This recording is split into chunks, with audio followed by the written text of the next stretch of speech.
రజాకార్లకి వ్యతిరేకంగా పోరాటం చేసిన సాయుధ పోరాట యోధురాలు చాకలి ఐలమ్మ గారికి వర్ధంతి నివాళులు అర్పిస్తూ ఈరోజు మరి తెలంగాణ కాదు యావత్ భారతదేశంలో జరుగుతున్నటువంటి అన్ని విషయాలు ప్రజలు గమనిస్తున్నారు.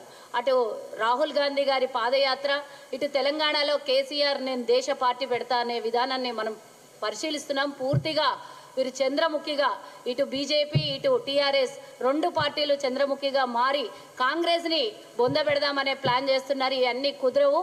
ఈరోజు రాహుల్ గాంధీ గారు భారత్ జోడో యాత్ర తీసుకున్న తర్వాత వీళ్ళిద్దరికీ చెమటలు పట్టి ఈయన దేశ పార్టీ అంటాడు, ఆయన దేశంలో కాంగ్రెస్ భారత్ జోడో అంటుండ్రు, కాంగ్రెస్కు చోడో అనే మాట తీసుకొని నిన్న ఇష్టానుసారంగా సోషల్ మీడియాలో వైరల్ చేస్తున్నటువంటి విషయాన్ని మనం గమనించాలి. కాంగ్రెస్ని చోడో కాదు, అసలు దేశంలో కాంగ్రెస్ లేకపోతే అసలు ప్రజాస్వామ్యం చచ్చిపోతుంది అనే విషయం ప్రజలు ఇప్పుడు గమనిస్తున్నారు. నిన్న రాహుల్ గాంధీ గారికి నిన్న మొన్న పాదయాత్రలో వచ్చినటువంటి ఆదరణ వీళ్ళకి అసలు కడుపు డైజెషన్ కావట్లేదు కాబట్టి ఇలాంటి అవాక్కు చవాక్కు మాటలు మాట్లాడుతున్నారు. సుధీర్ గారు ఒకటి రెండు విషయాలే చెప్పారు. రాహుల్ గాంధీ గారి టీ షర్ట్ గురించి మాట్లాడినటువంటి విషయం నేను అడుగుతున్న, టీ షర్ట్ గురించి మాట్లాడేటప్పుడు ఈరోజు మోదీ ఛాయ్ అమ్మినా అన్ని 40 ఏళ్ళు భిక్షాటన చేసిన అన్నటువంటి ఈరోజు దేశ ప్రధాని, నేను భిక్షాటన చేసినోడు ప్రధాని అవ్వద్దని నేను అనట్లేదు, కానీ మీరు మాతో పోల్చుకునేటప్పుడు కాస్త ఆలోచించండి. రాహుల్ గాంధీ గారు అంటే ఎవరో తెలుసా? నెహ్రూ గారు మొట్టమొదటి ప్రధాని, దేశం కోసం ఆస్తుల్ని త్యాగం చేసి దేశం కోసం పోరాటం చేసినటువంటి కుటుంబంలో పుట్టినటువంటి రాహుల్ గాంధీ గారు. ఆ తర్వాత రెండోది ఇందిరాగాంధీ, ఆవిడ కూడా దేశ ప్రధాని. ఆ తర్వాత వాళ్ళ తండ్రి గారు అయినటువంటి రాజీవ్ గాంధీ, ఆయన కూడా దేశానికి ప్రధాని. 3 సార్లు ప్రధాని చేసినటువంటి ఈ దేశ ప్రధానులుగా ఉన్నటువంటి గాంధీ కుటుంబంలో పుట్టినటువంటి రాహుల్ గాంధీ గారు 41,000 రూపాయల టీషర్ట్ వేస్తే మీకు వచ్చిన నష్టమేందో నాకు తెలియలేదు, కానీ ఈరోజు దేశంలో నేను బతకడానికి 40 సంవత్సరాలు భిక్షాటన చేసినటువంటి మోదీ 10 లక్షల సూట్ వేస్తే మీకు నష్టం లేదు. కోట్ల రూపాయలు ఈరోజు ఆయన ఫ్లైట్లకు ఖర్చు పెట్టి స్పెషల్ ఏరోప్లేన్ని తయారు చేయించుకుని ఈరోజు విదేశీ పర్యటన చేసి దేశానికి 1 రూపాయి కూడా విదేశీ నిధులు రాకుండా దేశ సంపదను కొల్లగొడుతున్నటువంటి భారత ప్రధాని మీద మీ ఒక్క మాట ఉండదు.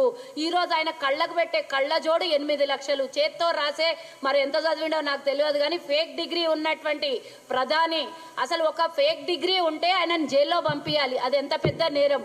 ఈరోజు అసలు డిజిటల్ కాలం ఇప్పుడు ఉంది. ఆయన 40-50 ఏళ్ల కిందనే డిజిటల్ సర్టిఫికేట్ సృష్టించి పుట్టించినటువంటి వీళ్ళకి ఈరోజు దేశ ప్రధాని అర్హతనా? మరి ఆయన 7 డిగ్రీ చదివిండు, వాళ్ళకి చదువు చెప్పినటువంటి మరి ఎవరు ఆయనకి బోధకులు అనేది కాస్త గుర్తించాల్సినటువంటి అవసరం ఉన్నది. ఇంత నేర చరిత్ర పెట్టుకున్న మీరే రాహుల్ గాంధీ గారికి ఎలాంటి మచ్చ లేనటువంటి వ్యక్తి మీద ఈరోజు దేశంలో ఆదరణ, కులాలకి మతాలకి అతీతంగా కాంగ్రెస్ జెండా పట్టుకోకుండా ఈరోజు త్రివర్ణ పతాకాన్ని చేతబుచ్చి ఈరోజు దేశ పర్యటన కోసం దేశాన్ని ఏకం చేద్దాం, అందరు కలుపుకొని పోదాం, అందరము పార్టీలకు అతీతంగా ఈ పర్యటన పాదయాత్ర ఉన్నది అని గమనించి దేశంలో ఉన్నటువంటి వివిధ పార్టీలు కూడా ఏకం కావాలి.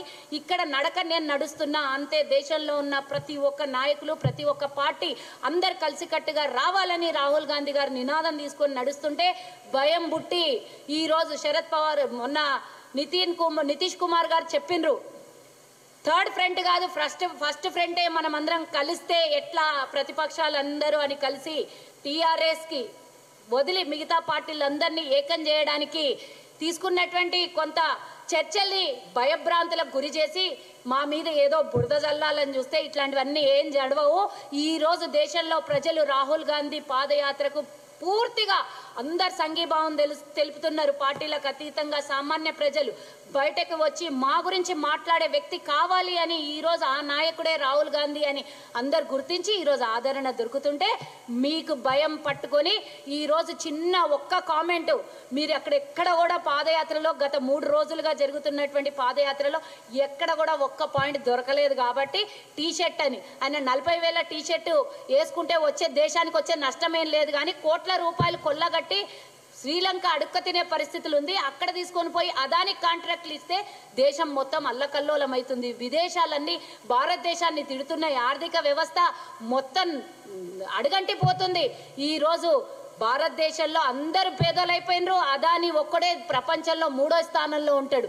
ఇదెక్కడ న్యాయం అని భారతీయ పౌరులు అడుగుతారు ఎక్కడ అని చెప్పేసి ఏదో ఒక టాపిక్ తెర మీదకి తీసుకొని వచ్చి రాహుల్ గాంధీ గారి పాదయాత్ర ఏ మీడియా ఛానల్లో కూడా హైలైట్ కానియకుండా ఏదో ఒక చర్చను తీసుకొని వచ్చి ఈరోజు రాష్ట్రంలో నిన్న కేసీఆర్ పెట్టినటువంటి సభ నేను దేశ రాజకీయం గురించి మాట్లాడతా అనేది హైలైట్ చేసి చూపిస్తుంది. కానీ దేశం కోసం ప్రజాస్వామ్యాన్ని అందరినీ ఒక్కతాటి మీదకి తీసుకొని వచ్చే రాహుల్ గాంధీ గారి పాదయాత్ర మాత్రం దేశంలో చర్చ జరగనీయకుండా ప్రయత్నం చేస్తుంటే మీడియా యాజమాన్యం కూడా వాళ్ళకి లొంగిపోయి ఈ రోజు వాళ్ళకు ఉన్నటువంటి కష్టాలు ఏందో నాకు తెలియదు కానీ మొత్తానికి మీడియా కూడా రాహుల్ గాంధీ గారి పాదయాత్రని కొంతవరకు నష్టం చేకూరుద్దామని వాళ్ళ గుప్పిట్లో ఉంచుకున్న మీడియా, నేషనల్ మీడియా ప్రయత్నం చేస్తుంటే ఇక్కడ రాష్ట్రంలో ఉన్న వాళ్ళకు అనుకూలంగా ఉన్న V6 ఇలాంటి ఛానల్, టీ న్యూస్ ఇలాంటివన్నీ వాళ్ళ చేతిలో ఉన్నటువంటి ఛానళ్ళు ఇలాంటివన్నీ అవాక్కులు చెవాకులు బలుకుతున్నారు.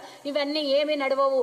ఇప్పుడు ఇంకా 2 రోజులు, వారం రోజులు అయిన తర్వాత సెప్టెంబర్ 17వ తారీఖు దాని మీద మళ్ళా వీళ్ళది రచ్చ. ఇంకోటి ఏమి స్టార్ట్ చేస్తారు అని అంటే ఈరోజు ముస్లింలకి వ్యతిరేకంగా ఆనాడు రజాకారులు అలాగే నవాబులు పరిపాలించిన హైదరాబాద్ని ఈరోజు మతాల కోసం కాంగ్రెస్ పార్టీ ఆనాడు రాష్ట్రాన్ని ఈరోజు సెప్టెంబర్ 17వ తారీఖుని ప్రభుత్వం అధికారికంగా ప్రకటించలేదు, అదేవిధంగా కేసీఆర్ ప్రకటించలేదు అని వాళ్ళు ఏదో గొప్పలు చెప్పడానికి రేపు పొద్దున మునుగోడు ఎన్నికలకి కాన్సెప్ట్ తీసుకొని పోదామనే ప్రయత్నం ఇద్దరు చేస్తున్నారు. మేము అధికారికంగా ప్రకటిస్తున్నామని వాళ్ళు అంటారు, మమ్మల్ని భయపడి ఈ రోజు కేసీఆర్ ముందుకు వచ్చిండు అని వీళ్ళు అంటారు. ఇవన్నీ కాదు, అసలు 2014 ఎన్నికలకు ముందు కాంగ్రెస్ అధికారంలోకి వస్తే తెలంగాణలో మేమే అధికారికంగా ప్రకటిస్తామని చెప్పినామని అందరికీ తెలుసు. దాన్ని తీసుకొని ఈ రోజు మీరు ఎన్నికలకు పోవాలనే ప్రయత్నం చేస్తే మునుగోడులో రాజగోపాల్ రెడ్డి ఆదరణ ఏందో మనం చూసినాము. రేవంత్ రెడ్డి గారి మీద నీ సంగతి అంతా చూపిస్తా, నీదంతా బయట పెడతా అని మొన్న మునుగోడులో మాట్లాడినటువంటి విషయం తీరా చూస్తే ఏం బయట పెట్టిండి అయ్యా ఆయన అంటే రేవంత్ రెడ్డి గారు 2010లో కవితతో పార్ట్నర్షిప్ ఉన్నది, పట్టుమని 11 రోజులు కూడా ఆయన పార్ట్నర్షిప్ లేకుండా రాజీనామా చేసినటువంటి తీసుకొని వచ్చి ఏదో చూపేయాలి, బూచిని చూపించి ప్రజలకి రేవంత్ రెడ్డి అంటే ఈ విధంగా కాంగ్రెస్ లో దుర్మార్గుడు అని చూపించాలనే ప్రయత్నం చేస్తే తిప్పి కొట్టి నేలకేసి బండకేసి ఉతుకుతారు ప్రజలు. మా నాయకుల మీద, మా కాంగ్రెస్ పార్టీ మీద ఏమన్నా వ్యతిరేకంగా మాట్లాడి అబద్ధాలు చిట్టాని మోసపూరితమైన మాటలతో సృష్టించాలని చూస్తుంటే గనక ఈ రోజు పాల్వాయి స్రవంతి ఒక మహిళకు ఇచ్చినందుకు మీకు వణుకు పుట్టింది. 3 సార్లు ఆమెకు అవకాశం వచ్చినా కూడా ఆమెకు టికెట్ రాకుండా ఈ రోజు దేవుడు అనేవాడు ఉన్నాడు. 3.5 సంవత్సరాలకే నీ పదవి కాలాన్ని రాజీనామా చేసి నువ్వు ఈ రోజు అక్కడ మునుగోడులో రాజీనామా చేయాల్సినటువంటి కర్మ దరిద్రం నీకు పట్టింది. ఏది ఏమైనా తదాస్తు దేవతలు ఉంటారు. ఒక మహిళకు వచ్చినటువంటి అవకాశాన్ని నువ్వు వినియోగించుకున్నావు. అదే అవకాశాన్ని నీ టర్ములోనే మళ్ళోసారి ఆమె ఎమ్మెల్యేగా మునుగోడు గడ్డ మీద కాలు పెడుతున్నదనే భయంతో ముందుగా నేను పాల్వాయి స్రవంతికి అడ్వాన్స్ గా శుభాకాంక్షలు తెలియజేస్తూ కాంగ్రెస్ పార్టీ తరఫున ప్రతి ఒక్క క్యాడరు మహిళలు ముఖ్యంగా ప్రతి ఒక్కళ్ళము కష్టపడి ఎట్టి పరిస్థితుల్లో అక్కడ కాంగ్రెస్ జెండా ఎగరేస్తామని తెలియజేస్తూ ఈ అవకాశం ఇచ్చిన మీడియాకి, కాంగ్రెస్ కి ధన్యవాదాలు తెలియజేస్తూ జై హింద్. హాయ్ ఫ్రెండ్స్, మా టుడే టుమారో యూట్యూబ్ ఛానల్ చూస్తున్నందుకు చాలా థ్యాంక్స్. మరిన్ని లేటెస్ట్ వీడియోస్ కోసం వెంటనే సబ్స్క్రైబ్ చేయండి. అలాగే ఈ బెల్ ని కూడా రింగ్ చేసేయండి.